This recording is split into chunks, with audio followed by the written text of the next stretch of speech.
Plemex agad. Basta Lagundi, Plemex! Ito po ang inyong lingkod, Conrado Estrella III, ang kalihim ng Department of Agrarian Reform.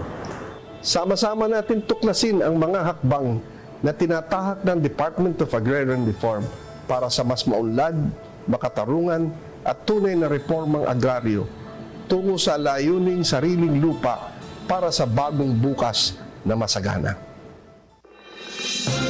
Uya na ang programang hatod kan Department of Agrarian Reform Bicol. Bitbitan lihitimong potoro na makapaghatod ng istoryang kapupurutan ng inspirasyon gikan sa mga lihitimong paraomang benepisyaryo. Kinuno, halos sa bangibay pang probinsya kan rehiyon. Mag-iribahan kita, maghinanyo asin mag-antabay para sa kape asin baretang agraryo. Ang programa ini hatod sa Indo kan Department of Agrarian Reform Bicol asin kan proyektong split.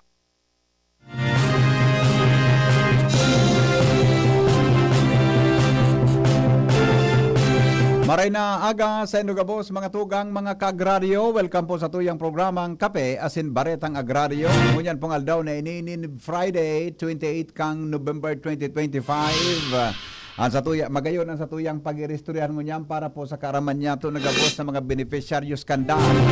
Kanakaging episode, mga tugang, pinag-ulay niya to ang may kinaraman sa Agrarian Justice Delivery Program o AJDP. Pero po sa mga tulong major programs kan Department of Agrarian Reform, may dua po ining component. Sa tuya pong tinukar, kanakaaging episode ang saro digdi, na iyo po ang Agrarian Legal Assistance kaibahan po sa Attorney Maria Ria Grande. Kan Legal Division po, asin ang Legal Support Staff, siraron po kan proyekto na split.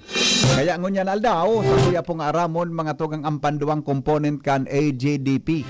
An Adjudication of Program Reform Cases, siraron po kan DAR Adjudication Board, no? Kaya maagya po duman sa sarong departamento na piga-apod DARAB o kaya kan Department of Agrarian Reform Adjudication Board, na iyo po ang saro sa mga quasi-judicial body na na-establish po sa irarong yan kang Comprehensive Agrarian Reform Law o Republic Act 6657, mga tugang na inutang na implementar kan mga nakaaging at. Ang primary role kayan, susunod po sa tuyang na pag-araman, iyo po i-adjudicate ang mga agrarian reform matters, kasabay po ang mga resolusyon nin mga disputes as implementasyon kan mga agrarian reform laws. Ang DARAB, sa rupong igapon in otoridad na magdangog, magdesisyon nin mga kaso, may kinaraman po sa pag-issue nin mga subpena, magkuhanin mga testimonya para masiguro po ng proceedings nagigibuhon, sabi nga ni mga tugang equal, just and equitable po sa gabos, no? Iga po sinanin poder para i-determine ang tama na as in obligasyon, and rights as in obligation kan agrarian reform beneficiaries as in po landowners na involved po mga tugang ang pig-apod niya to na mga agrarian reform dispute.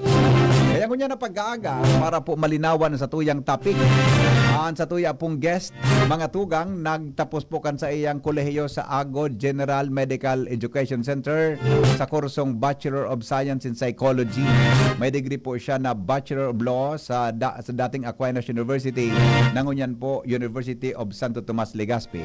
Sa presente, siya po ang nagserbi na Department of Agrarian Reform Regional Adjudication Board o DARAB, como Agrarian Reform Program Officer 2 as in Clerk of Adjudicator. Siya man po mga tugang ang Legal Officer 1 as in ang Regional Sheriff sa pareho pong opisina. Sa ngunyan, mga tugang